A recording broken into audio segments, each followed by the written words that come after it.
behind-the-scene videos and other perks. Check out and see if you want to become a member.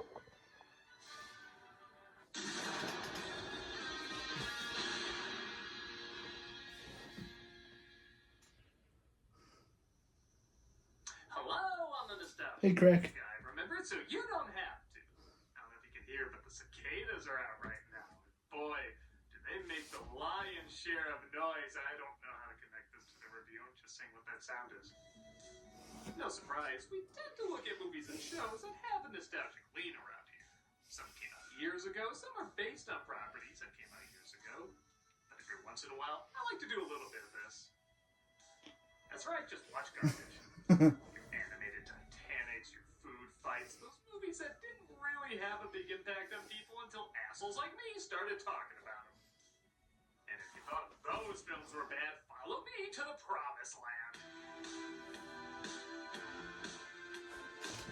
Very little is known about Joshua and the Promised Land apart from most feel like they should push the report button on YouTube while watching it. I mean, look at it. Did only one guy work on this film? Well, kinda. The film was a passion project by a man named Jim Lyon. Wait, no, seriously, what's your actual name? According to the credits, wrote, directed, produced, edited, acted in, and even animated the entire film himself. Yeah, that checks out. As is described as a heartwarming tale for the whole family, in the tradition of C.S. Lewis and J.R.R. Tolkien.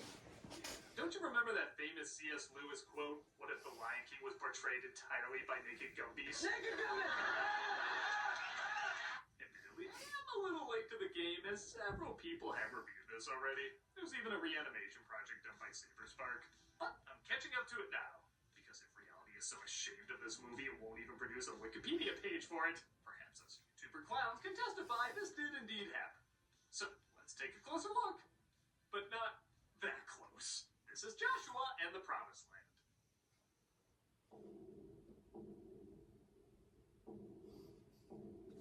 This is way too much serious for what we're about to see. You're not Prince of Egypt. Your poster's a Minion Easter egg. Lower the expectations. The Bible tells the story of a young man named Joshua. I literally had a fever dream where I woke up, saw that, and word for word he said the same thing. Our gummy terror continues to talk, saying their version of Joshua is a little different from the one you may know. Their version? I feel like I'm gonna get arrested if I watch any further.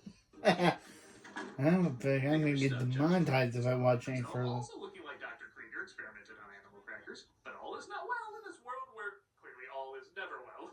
I thought you said you were cleaning out the den today. Hey, come on. This is my day off. This is what I'm gonna do. I'll give them this. For someone to read the book of Joshua and this is the first thing that pops in their mind? Someone's doctor must be very loose with their prescription pad.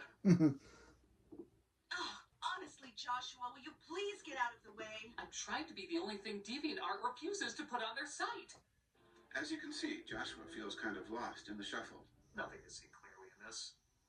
Like when he was walking up to his room, I couldn't tell if he was depressed or planning to kill his father with a steel poker.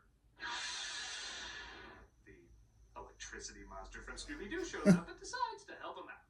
Who are you? Christopher Andrew Eugene Bazzioni, at your service. Where did Doug find this? Whimsically delighted face, and now so this is my last thought before I'm serial killer to death face. I came here to take you on a little kind of trip, you know? Where did Doug find I this? think you should consider it.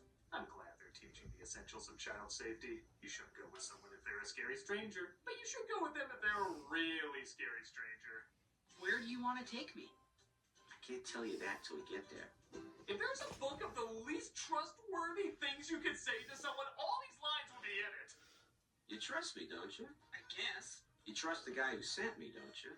Who, Cthulhu's baked unemployed brother married to the flying spaghetti monster? Because that's the only guy who would have sent you. Just watch how gently he teleports Joshua to another realm of enchantment. Oh. A ragdoll made of glass. Wow. Where are we going? We're in the in-between realm of Google Earth and Google Earth booting up. If you've never seen one, this is a pyramid. We're really banking on you not having seen one. They travel back to when Moses freed the slaves, but the Pharaoh tries to take him back. Get me my chariot! Who's that? That's the unused McDonald's mascot, just called, takes his army men, I think literally made up of army men, to try and stop Moses across the green, green fields of ancient Egypt. Come on, let's go see. Hey. The answer is no. Joshua, sometimes a no means maybe. I'll grant you that. Don't want to know what that's about. But when it comes from God, a no means no. That's Moses. God didn't render him from the back yet, but he mostly rendered the front.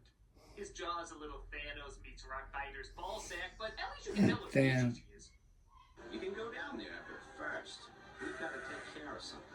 I'm disturbed how this animation almost gives these characters private parts. Like the animator said, hey, I'd stop before they technically have to put me on a watch list.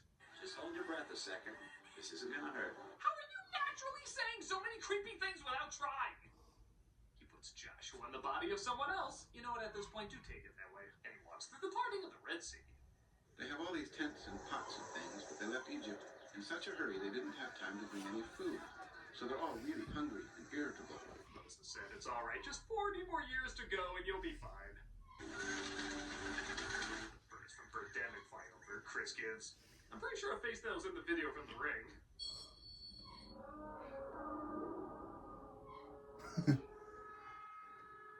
And Joshua coincidentally happens to be put in the body of someone else named Joshua. See where this is going? Joshua, I want you to pitch your tent next to mine from now on. Birds made a jiffy pop? What is that noise? Pitch your tent next to mine from now on. I want you close by at all times. I can't do that. You know, I'd say this is a sex call, but you need genitalia for that, and they close enough don't have any.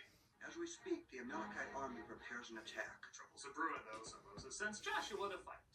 I will stand on that hill with Aaron, my brother. I will keep my arms in the air, so you will know that it is God who fights at your side. Well, isn't that bravely not helping at all? I will also occasionally declare that you have my support. Remember each other to fight, some miles away from one another. Joshua leads him into battle. That is so miles away It's from each worth other. it. I'm holding my arms as arm-holdingly as I can. The battle is won, thus God gives him the 10 Commandments written down for all to see. Or he just tells everybody one by one. You shall not misuse my name. Remember the Sabbath to keep it holy. Honor your father and mother. You shall not steal. Boy, I never thought I'd say this, but 12 Days of Christmas is kind of a jam compared to this. These are all the elders going up the mountain of God with Moses. Okay, are you the narrator or that little paperclip we're like 2 generations away from everyone forgetting? You might call it a kind of leadership training seminar.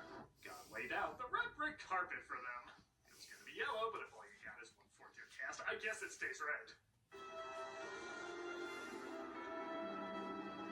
Okay, so I made the assumption this is a mostly feline-based society. Like, maybe I saw a canine or even a panda in there. But I'm sorry, going from lions to panthers to tigers to walruses seems like a little bit of a leap.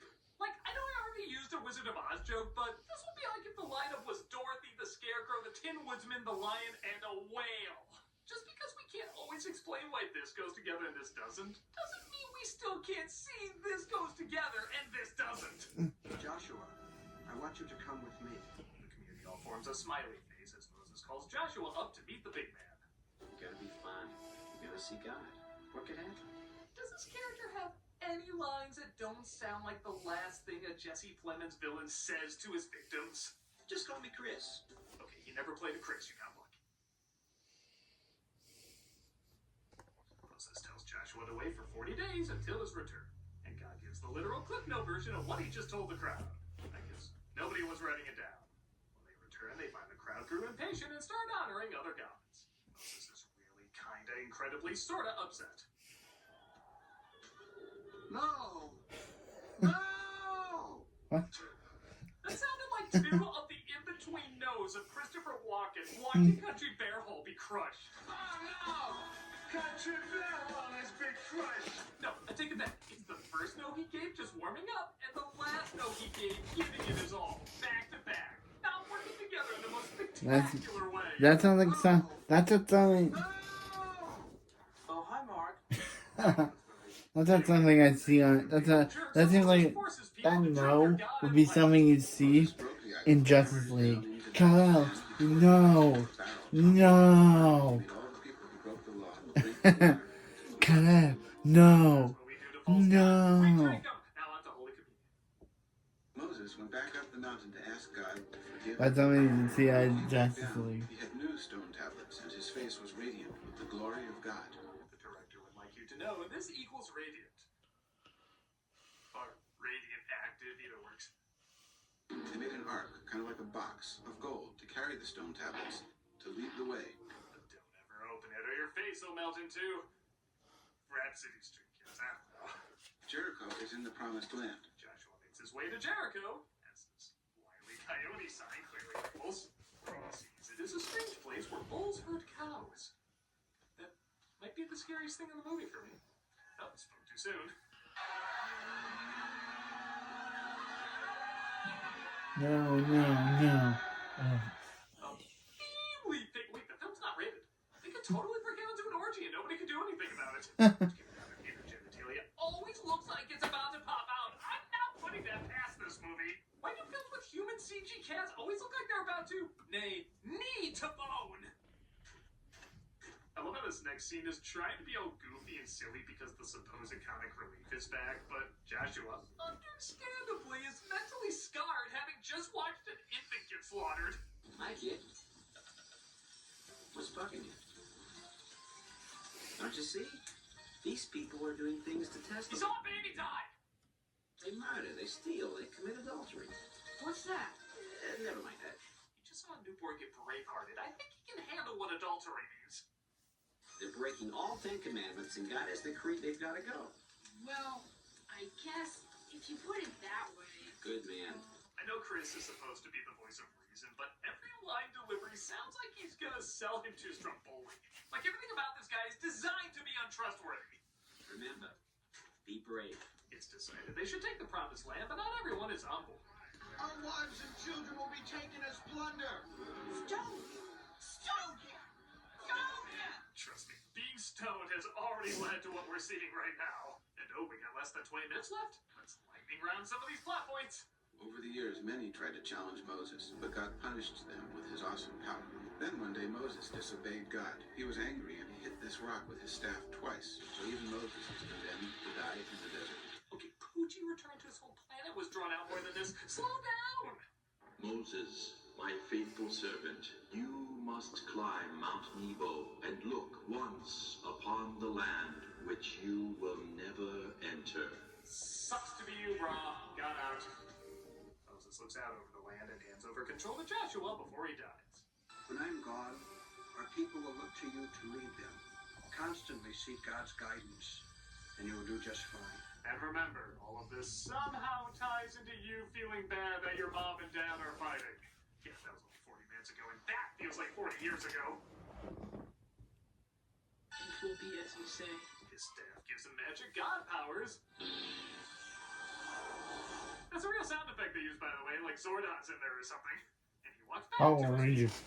3 days from now, you will cross Joseph, the Jordan here's my power. of the land the Lord your God has given you as your own. The prophet It's Charlie morph. Brown Now has you can spoken. morph into a Power Ranger.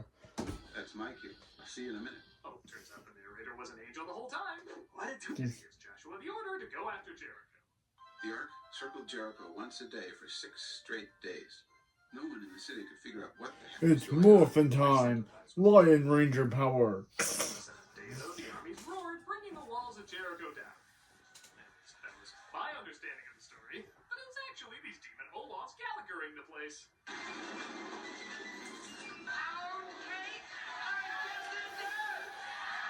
Your guess is as good as mine about what this is.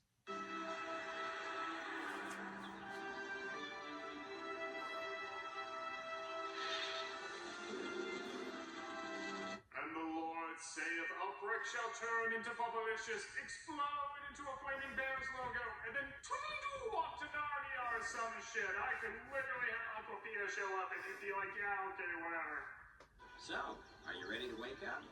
I thought I was dreaming. This is a cool dream. You need to go places. But that bear's logo follows him to waking up, accompanied by this half a thwomp sound effect. staged by Bible adventures, and Chris finally says goodbye.